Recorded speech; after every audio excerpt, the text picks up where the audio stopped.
Last week on SLV, we explored the fruits of Rarotonga, went fishing for wahoo but didn't get any, and introduced you to our new video man, Julian. So I just had, when we were sailing, we lost a little piece in here. So I'm gonna take this one out, take it to the store, and hopefully they've got a spare one there for us. The propeller also needed fixing after Elayna had run into a reef in Moorea and completely busted it. So with the two things I went searching for help. A local pointed us in the direction of a handyman and we ended up giving him both the pin and the propeller in the hopes that he could fix it. Dude couldn't fix the prop. He said it's threaded on the inside, so we'll have to get a new one sent to Newey when we have that there for when we arrive. Elayna. Yeah? Come on, tell us what you're doing.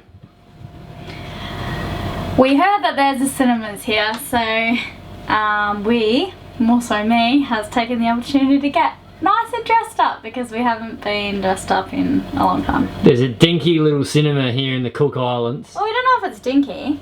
And they're showing English films, so yeah, very excited. Gonna get some popcorn. Right, I'm gonna get dressed.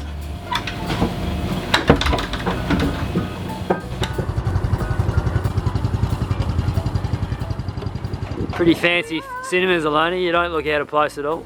What are we watching tonight? Are we watching this? Yeah. Suicide Squad? Really? That looks really bad. That looks scary. Oh, it's got that girl in it. I like her.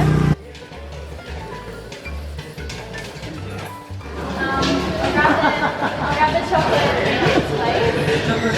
Alright, I'll just have a chocolate ice cream.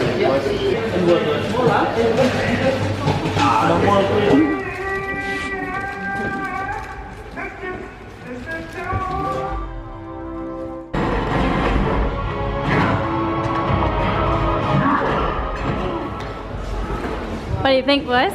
It was mental. Yeah? It's absolutely out of control. Very exciting, wasn't it?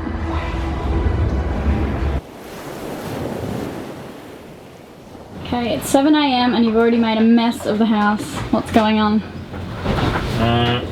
We had to make extensions for the cable from the sonar, which is causing the chart plotter to turn off. So we've got the big dogs in to rectify the situation.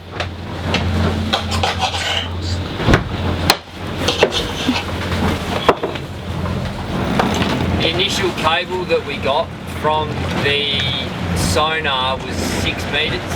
So the guys that did the install in Tahiti cut the line, and when they were doing the connection, they did one down in the galley and they did one here. And the one here hasn't worked perfectly. There's been a bit of a short. It's been causing this to stop working.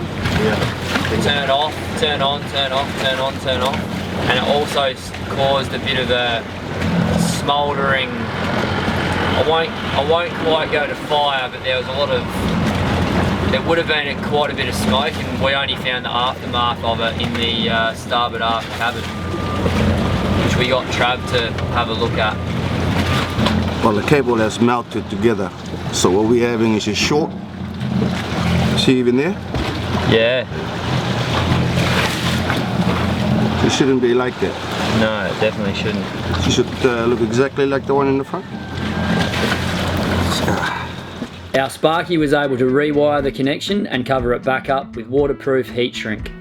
The dude nailed it, but I left it on that evening for a few hours to test it and make sure it was working before we left for our next sail.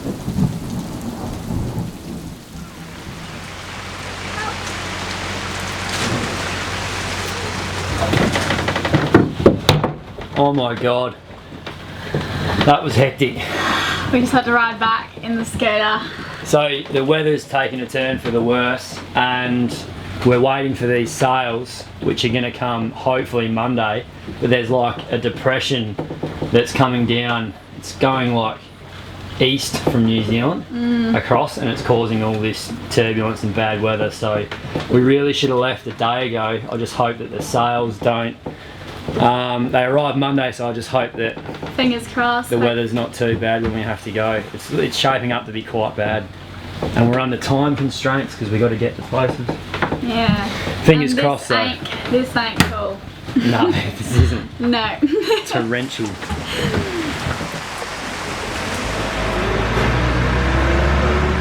So I'm sitting in this cafe here trying to download the weather with our last little bit of internet. The sails arrive Monday and I'm a bit worried. We're going to probably leave Monday or Tuesday, but we're leaving because we want to rather than when the weather dictates for us. So there's a low coming across the bottom of New Zealand which is looking pretty full on. There's like red and purple, and purple's like 8 metre waves, so I don't know, we could end up being the wrong decision, but I've got a close eye on the weather. Well, I'm trying to, but there's no internet, so we'll see how we go. I feel really guilty even though I'm working really hard at the moment, but Riley's out there just doing everything so we can leave, and I'm here sitting on a laptop trying to punch out a few episodes before we set sail. We'll be at sea for a week, so gotta get some stuff done. There was only a few days until our departure from the Cook Islands, so I went and saw the harbour master to check out. I also went through the normal procedures before heading out to sea, such as checking the engine fluids, batteries and filling up the jerry cans with diesel.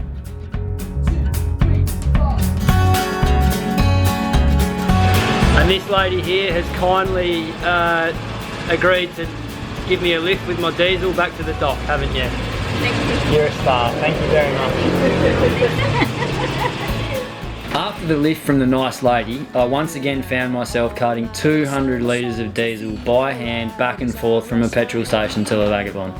This one was particularly annoying because of the sloppy water commute from quay to boat. Location is unknown, so I dress and steady tread towards the door. Found my way outside, blinking in the morning light. People talking, keep on walking, a sight for sorry eyes. These should be the best years of my life. Ooh. The generator had also died and was only staying on for a few seconds. I went and saw my same old mate who had helped us out with the parts. Well, it looks like rain as I tumble down the lane with a pocket full of nothing. I'm alone. Failed and applied to hitch myself a ride, and very soon What's going on? Well, just gone and got the laundry. Good on ya. I'm a little bloody star, aren't I? You absolutely are. There you go. I can't grab it with one hand. Yep. Thanks, Jules. That's Job okay. number 3072 for the day.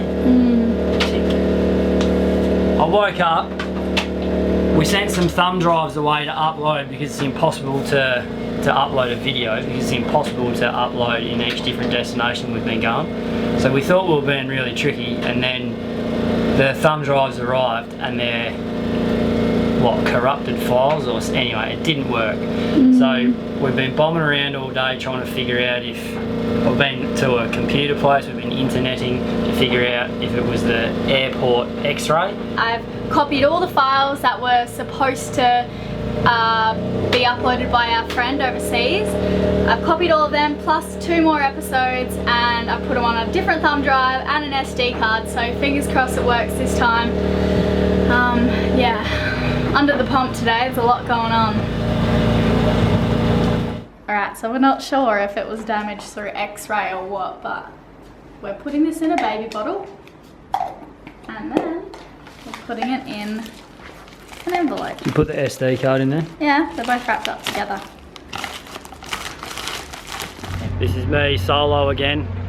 I'm going to be doing this for the rest of the day. I'm in selfie GoPro solo stick selfie mode.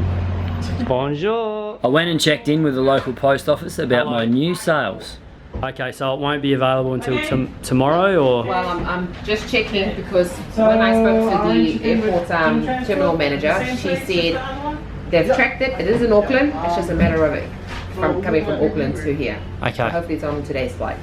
Oh, so it could be here this It afternoon? could be here this afternoon. Oh, excellent If news. you don't mind holding the line, I'll Yep. make the call actually now to see what's the time? 11 o'clock.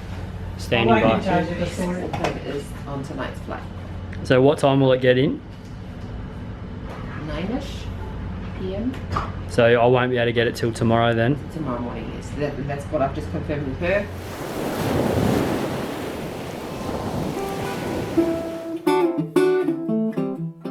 We ran into some familiar faces while we were in Rarotonga.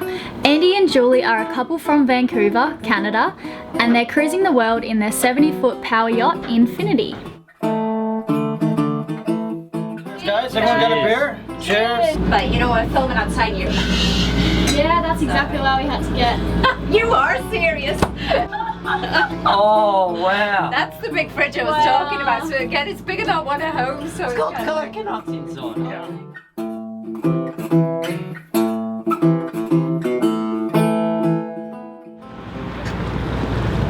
What do you think, Riley? I love it. It might be a bit big, you know, just cleaning wise and stuff like that, and it's a motorboat, which I'm not into, but it's beautiful. They got scooters. Yeah. That's insanity. They invited us over for dinner, and while we were there, we had the full tour from Andy, who was a very passionate boat enthusiast. How much time would you spend a week, do you think, approximately, on maintenance, on everything from electrics to like just anything that goes wrong? Preventative maintenance and maintenance itself. Good question. Probably about 4 to 6 hours every A week? Yeah, minimum. Okay, that's not too bad at all. Yeah. How many hours would you spend on maintenance a week, Riley? On the bagger? Maintenance and preventative maintenance Yeah. and like odd jobs Yeah. and upgrades. Way too much, hey? 15, 20 hours if you include like walking around foreign countries trying to get stuff done.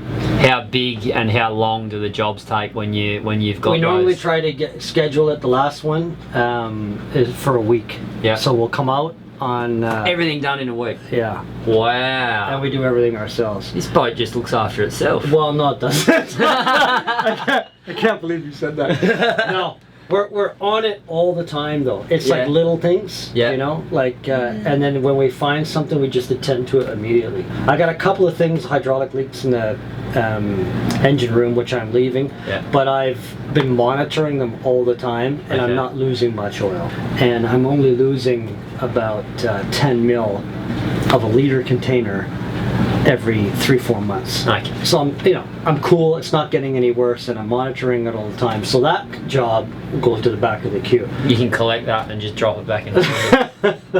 And How then- much time do you spend cleaning? All right, that's probably a better question because when we're cleaning, we spot stuff. It's a huge boat. Yeah, and it's a big commitment. You'll have to show me how, like, what your technique is, because I need to. I've just had some car wax in the back and gone and No, we rubbed got it. a system. Yeah.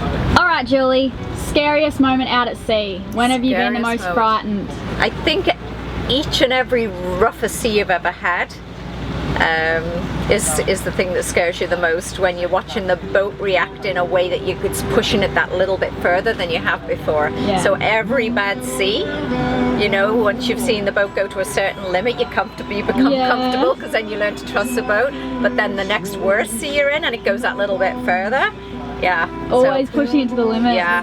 I had kind of like quite wide eyes when we were heading out of Pakarava. We came through the us pass. too, yeah. Oh, sorry, Rungaroa. Okay. Rungaroa, and it was just really rough weather. It's only like maybe 38 knots out there, but it was just that pass is crazy. So the boat just was like a roller coaster. After Andy wowed us with the engine room, and Julie with her amazing spaghetti bog, we headed home.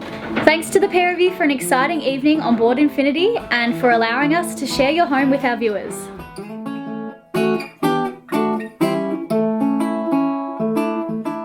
As always, thanks for watching. If you haven't already done so, I would really appreciate it if you headed over to Bandcamp, link's just in the corner here, and purchase my album of cover songs if you like it.